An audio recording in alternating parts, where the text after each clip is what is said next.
Chapter 285, Maxim. The Blood Emperor's remains, the remains of a deity. Does it hold the beyonder characteristic of Sequence 0? No wonder the Iron and Blood Cross Order dreams of entering fourth epic Trier. But what's this got to do with me?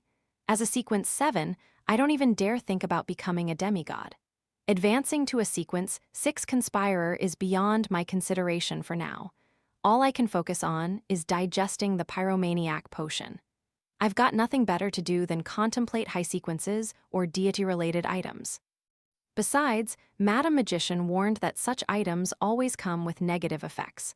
Tusk, negative effects involving godhood can easily kill me. Lumion, with vast knowledge of high-end mysticism, remained unfazed by Gardner Martin's provocation. Thoughts raced through his mind, and he sneered inwardly. Looking at Gardner Martin, he asked innocently, if fourth epic Trier truly contains the remains of the Blood Emperor Tutor, why didn't the eternal blazing sun and god of steam and machinery church take it away instead of leaving it for our Iron and Blood Cross Order? Even if only hunters can enter safely, it's just a matter of time before they nurture a high-sequence hunter with the resources they have. The fifth epic has been around for over 1,300 years. Gardner Martin fell silent for 2 seconds before responding. There are other factors restraining them, but they won't be a problem for us. I'll tell you all the details once we find the entrance to fourth epic Trier. Isn't that just saying, I don't know why, but we have to give it a try? Maybe the boss knows the reason, but he's afraid of scaring us if he reveals it. He can't directly tell the present members that there are many dangers hidden underground that even deities can't resolve, the kind that requires rebuilding a Trier above the fourth epic ruins as a seal. That's why the two churches won't attempt to enter. Heh, who would dare to go underground when they're not seriously corrupted? Lumion tried his best to control his gaze and posture, so as not to show any air of superiority. Compared to the members of the Iron and Blood Cross Order here, him having a rough understanding of the underground situation and having seen the invisible sea of fire, the tree of shadow, and the bizarre catacombs indeed made him qualified to be superior. Of course, he had no idea how well Commanding Officer Gardner Martin and Supervisor Olson knew about the underground situation. Perhaps the latter, suspected to have entered fourth epic Trier, knew more secrets. Gardner Martin didn't continue discussing the Blood Emperor and the fourth epic. Instead, he turned to Lumion and asked, "Is there anything you need these days?" "Oh, are you about to hand out the membership perks?" Lumion's spirits lifted as he replied with sincerity. "I'm in need of a mystical item with peculiar properties to compensate for my deficiencies in beyonder powers. And if there are no relevant mystical items available, perhaps you could provide me with the corresponding beyonder ingredients. I'll try to find an artisan to craft them." He had almost mentioned the term beyonder characteristics, but quickly changed it to beyonder ingredients after a pause, feigning embarrassment. Though people often spoke of beyonder characteristics at Trier's mysticism gathering, they usually referred to the fusion of two main potion ingredients.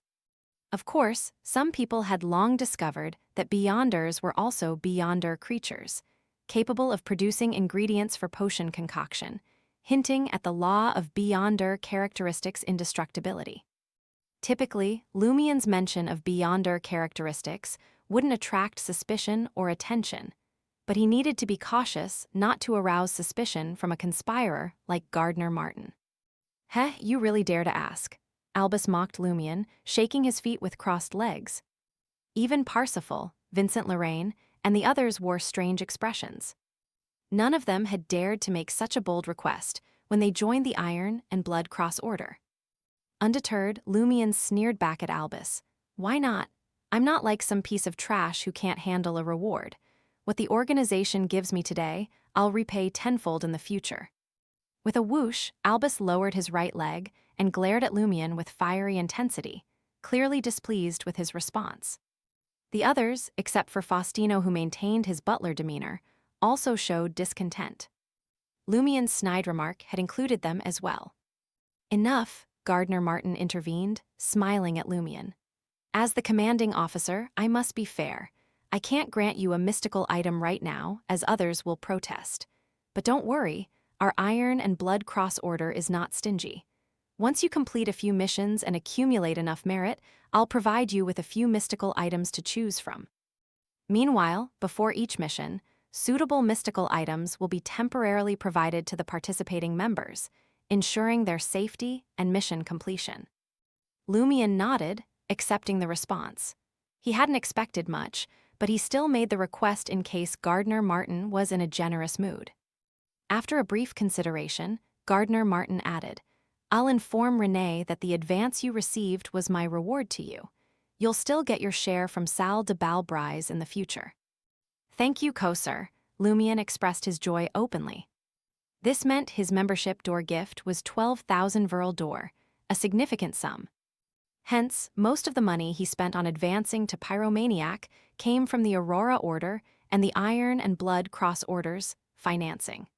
His gratitude was genuine, as he had only contributed less than a third of the expenses himself. Gardner Martin cut into a medium steak, chewing and swallowing before asking, any other questions? Deliberately, Lumion inquired, how can I quickly master the Pyromaniac potion? He wanted to see if the acting method was common knowledge within the Iron and Blood Cross Order. Gardner Martin chuckled and replied, that's an excellent question. To master a potion, you need to start with its name. Get close to it, understand it, and embody it. In addition, I have to tell you a maxim. Flames can both incinerate others and harm yourself. Lumion listened attentively and got a rough idea of the situation. The Iron and Blood Cross Order kept the precise interpretation of the acting method hidden from ordinary members, using vague descriptions, regulations, warnings, and maxims to guide them without revealing everything. This approach allowed ordinary members to avoid certain risks while gradually gaining insights by sticking close to the potion's name. They could speed up their progress, but couldn't fully grasp a more suitable acting principle for themselves. In other words, it was easier for them to master the potion than wild beyonders and advance in shorter periods. However, other than the talented, those who stuck close to the acting requirements couldn't compare to beyonders who knew the acting method. Lumion suspected that he would only learn the entire acting method once he became an NCO and received greater attention from the Iron and Blood Cross Order. He believed that such a secretive organization spanning centuries must possess the acting method. In contrast, Madame Magician of the Tarot Club had already given him extensive high-end mysticism knowledge, including the acting method.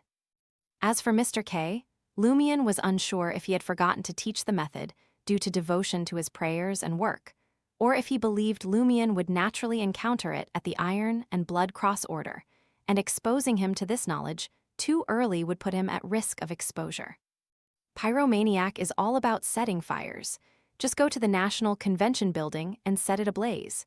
You'll master the potion in no time, Albus taunted Lumion, pushing the matter. Lumion scoffed and replied, I'm a pyromaniac, not an arsonist. Meaningless acts of arson will only harm myself.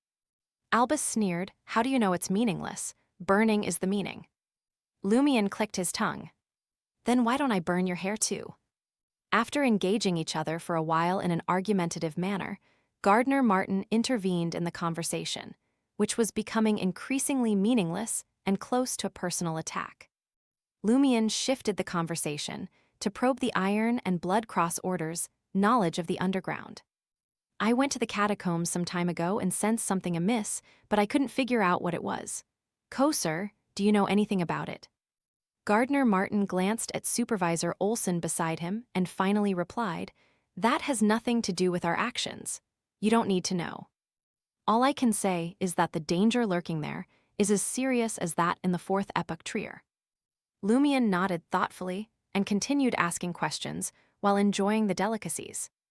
During the process, he noticed that Vincent Lorraine remained relatively quiet, and Parsifal and Bloodpalm Black were amiable but guarded with their words, revealing little valuable information. Faustino seemed to play the role of a butler instead of the secret organization's official member. Only the dark red-haired Albus, despite his malicious and mocking comments, gave Lumion some useful insights. By 10 p.m., the initiation concluded, and Lumion was the last to leave 11 Rue des Fontaines, boarding the carriage belonging to Salle de Balbrise. As the carriage moved, Lumion's heart skipped a beat as he looked up at the seat opposite him. At some point in time, another person had joined him, Supervisor Olson, who looked like a hungry bear. The traitor who played the underground monster.